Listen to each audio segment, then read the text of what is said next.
It's not a matter of if, it's a matter of when. If you have a V8 F150, this is gonna be a problem you're gonna have to deal with, so you might as well get it done now. It was a really cold day. Almost half of my coolant leaked out and no check engine light went on. This is something I would recommend doing as preventative maintenance if you're not having a problem. I called one of my local dealerships and this is a very expensive thing to get replaced. So if you can be patient and do it yourself, you're gonna save yourself a ton of money. If you can put a piece of IKEA furniture together, you can do this. Let's get to it. All right, the very first step is to open up the coolant cap. Now, please be careful. This needs to be done when the engine is completely cool. This can be very dangerous if the engine is heated up. This is all under pressure, so you're gonna open it up very slowly. If you hear a hiss, stop what you're doing, wait a little bit. It shouldn't be making any noise. You want this to be completely cool. Once the truck is completely cooled off, use a rag to protect your hand and open up that cap nice and slow. If you want to keep this install super clean without dripping coolant everywhere, use a 3/8 hose. I'll put a link in the description for this. And you're going to go underneath the truck. Using the driver's side toe ring as a guide, we're going to go under the car and look for the coolant drain valve. It's red, it's right here, and it has a little black nipple at the end. Take the hose, connect it to the spout, and then you're going to take a flathead screwdriver and open up this drain valve. As you open it up, coolant's going to pour out. I took the 3/8 hose and put it right through this little hole where my valence used to be. It worked out perfect. Next, we're just going to take a flathead screwdriver and remove our air box and our intake. There's two medium-sized clips that hold the air box together, 1 and 2. These pop out super easy, and then you can remove the whole air box. We got another hose clamp we got to get rid of. This one connects to the front of the throttle body. Same thing, flathead screwdriver, and it pops right off. Now we got to remove the hose that attaches to the back right-hand corner of the coolant reservoir. Just take your vice grips or your pliers, squeeze down on that clamp, pop the hose out, and then there's also like another clip that attaches to the top end of the intake. And let's just get that tube out of our way. Also, guys, if you want to see the list for all the required tools and parts needed for this install, I'm going to put it in the first comment and the video description. All right, we got 2 more evap hoses we got to contest with on the back of the intake. This one has 2 little ears. You got to push kind of like up and away. Take your pick and then just kind of lift up and away, and that clip should come off. And then this last one on the left here is a little different. It's actually easier in my opinion. It only has 1 clip that you got to deal with. You can see me kind of manipulate it here. All you got to do is take your index finger and kind of push down. When you push down, it kind of frees it from the housing. So push down and then pull, and it should pop right out. All right, once we've kind of cleared those 3 lines, we're going to remove the air intake and then start working on removing the throttle body. There's 4 8mm bolts we got to remove to get rid of this throttle body. I'm using a power socket with a little socket adapter. But if you don't have one of these, obviously you can just use a regular socket wrench with a deep 8mm socket. That would work fine. I'm just cheating a little bit with my power ratchet that I'm obsessed with. If you haven't used one of these, go definitely check them out. They're awesome. I know I was using a power socket, but I was going very, very slow. This is something that you want to take your time with. You do not want to strip those bolts. As soon as you remove that throttle body, take a rag and put it right inside that intake. The last thing we need is for something to fall into that intake. All right, next we got to remove this little PCV line right above the intake. There's 2 little ears here that we got to remove. You got to pinch them together, but the one on the right is really hard to get to, so this is where the pick comes in handy. Once again, take that pick, put it on the right little ear, and then take your finger on the left, squeeze it together at the same time, and that hat, that little green hat, should pop up. Take your time, just kind of wiggle it back and forth. I kind of had to wiggle mine back and forth a little bit, but eventually I was able to lift that hat and remove the line. Now that I have this line free and clear, I can kind of show you guys up close and personal how this works. This clip you kind of just squeeze together and the hat comes up.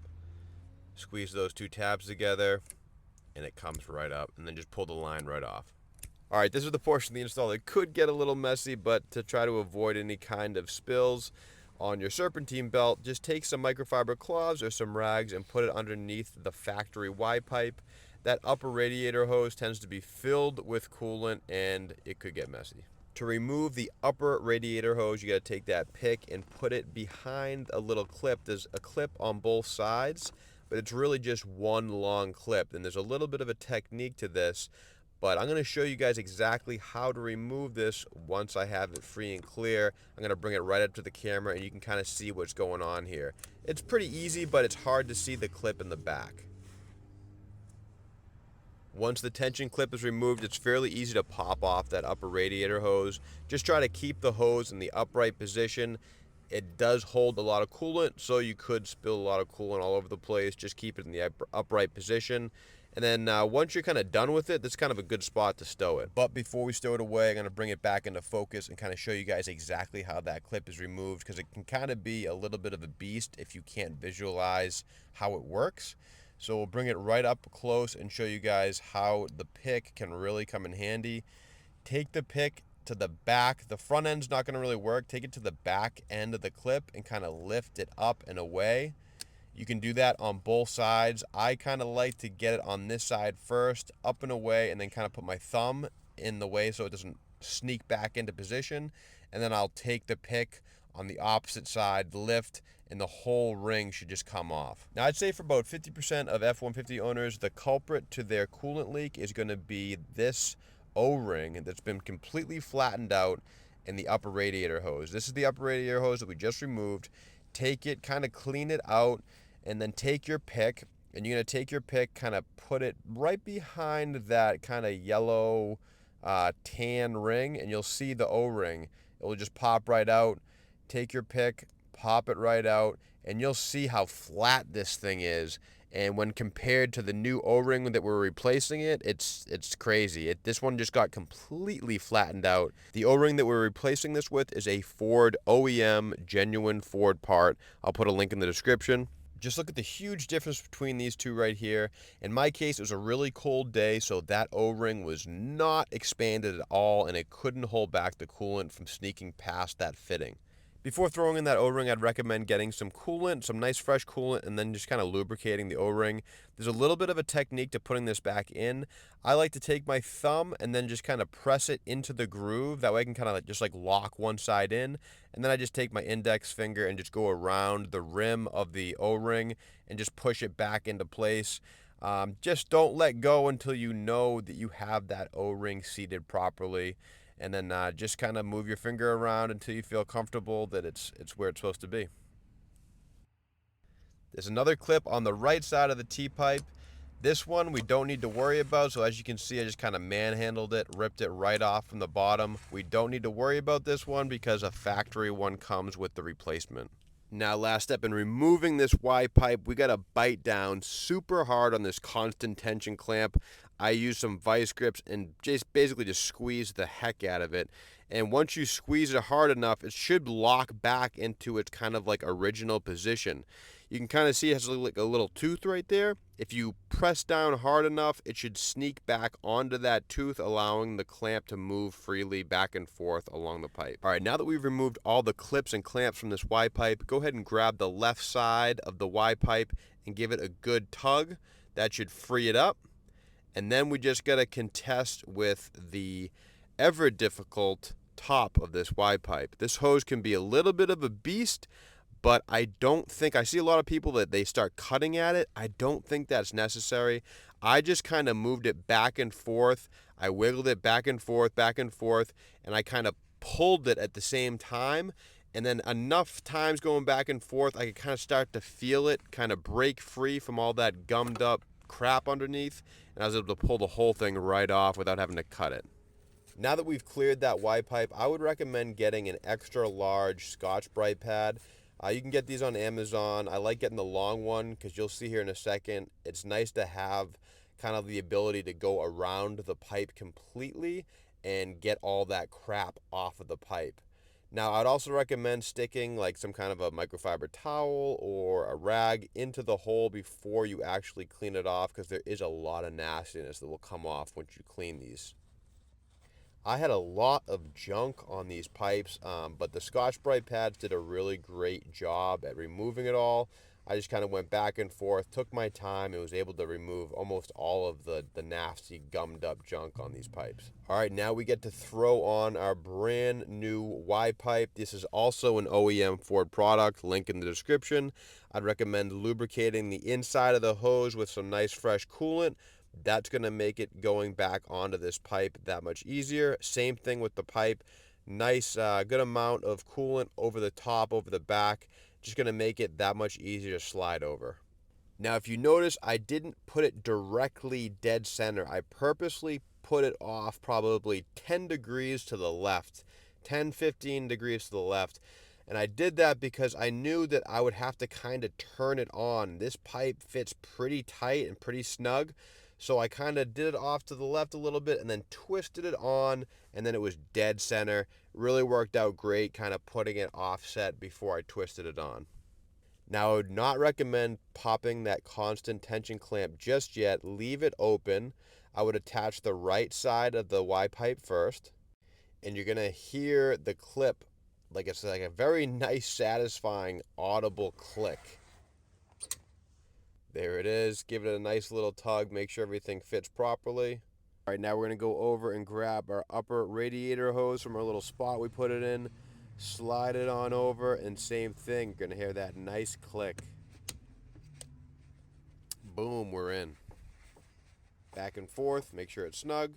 Now to pop this constant tension clamp, this is kind of like popping a bottle of wine, like a cork bottle. You kind of take your vice grips or your needle nose pliers, whatever you're using, give it a tug. It's probably not going to pop on the first try. I go low and then I go high, and then boom, it opens up. This is a very strong clamp. I really like this. Kind of gives me some satisfaction. This thing isn't going anywhere. But it may take a couple squeezes for that thing to pop. You kind of want to squeeze it and turn, and then it should pop open. Next, remove your rag from the intake. I kind of cleaned off this area a little bit, just kind of where the bolts go into. You don't have to go nuts, but I did have a little bit of dust and debris where the bolt holes go. Then take your throttle body, and I'm going to start with the 2 bolts up top just to make sure everything kind of sits properly in place. I took my time, I lined it up, and I just hand tightened the top bolts first. Now again, I cheated a little bit with the power ratchet, but when I got to the very end, I used just a regular socket wrench. I would not recommend using a power ratchet to absolutely smoke these down. They don't require that much tension. Just remember how much tension it took to remove it. It really was not that much. So just go back and forth in a crisscross pattern. It should be tight, but no reason to smoke this down. Now we're going to attach all of our evap lines back where we found them, starting with this PCV line. That's the one with the green little hat on top. Basically, we're just going to go in reverse order of how we kind of removed everything. If you have a 2011 to 2019 F150 with the V8 motor and you have a coolant leak, more than likely, based off what I've seen online and on forums, it is one of 2 things. It's either the O-ring in that upper radiator hose, or it's the Y pipe itself. If you do have a coolant leak, I'd recommend changing both of these out. Replace the O-ring and replace the Y pipe. Why not? I think it's like a total of maybe like $60 for both of those combined. So it's a pretty easy install. As you can see, it didn't take that long. But there is a few little things we got to disconnect and remove. But overall, it's pretty easy to get to what you need to work on. Make sure we connect all these evap hoses. Make sure the clips are compressed and pressed down properly. Give everything a nice good tug. Make sure everything's snug. Also, make sure you don't forget about reattaching that coolant line to the back end of your coolant reservoir. And also, guys, if you could be so kind to hit that like button, I'd really appreciate it. Tighten all of your clamps down. The clamp that attaches to the front of the throttle body, the clamp that attaches to the air box. You want to make sure those are good and tight and fastened back down again. And before adding the coolant, make sure you go under the car and turn that coolant drain plug clockwise, making sure that it's completely closed. Now we're going to add our genuine Ford coolant. This is actually a new coolant that they just came out with not too long ago. It's more of a greenish yellow color as opposed to that orange color that came factory in our 2015 to 2017 F150s. You're going to add enough to basically go an inch above the max fill line. The reason we're adding extra and going above the max fill line is because when we go back into the truck and we turn on the truck, we're going to want to blast that heat. The reason we're going to blast the heat is it's going to allow the coolant to move through the heater core, and it's going to burp the whole system. So we're going to lose a little bit of the coolant from that reservoir. All right, so we got the heat blasting, the truck is on. Now we have to wait till the truck gets to operating temperature. That's where we want that blue line, right in the middle. While we wait for the truck to warm up, now's a good time to check your work, look underneath the car, and make sure that there's no coolant leaking anywhere. After the truck is fully warmed up, you're going to notice that reservoir go down quite a bit. For me, it went all the way back down to the minimum level. Once the whole system burps and you see the coolant level go back down, shut the truck off, let it fully cool off, open up your coolant reservoir cap, and bring that coolant level right back up to the max level. All right, this is the last step, and it's a very important procedure. Once we cap off the coolant, get back into the truck and let it fully warm up to operating temperature. We're gonna step on the gas and let it get to about 2,500 RPMs. We're gonna hold it at 2,500 RPMs for about 30 seconds. After 30 seconds, let it come back down, and then you're gonna rev it back up to 2,500 RPMs. You're gonna do this about 3 or 4 times. Revving the engine up like this in the cycles is gonna push the coolant throughout the entire system and fill the whole coolant system with the fresh coolant that you just added. Over the next few days, periodically check your coolant level and add as needed. Hope you guys enjoyed it. I'll see you in the next one.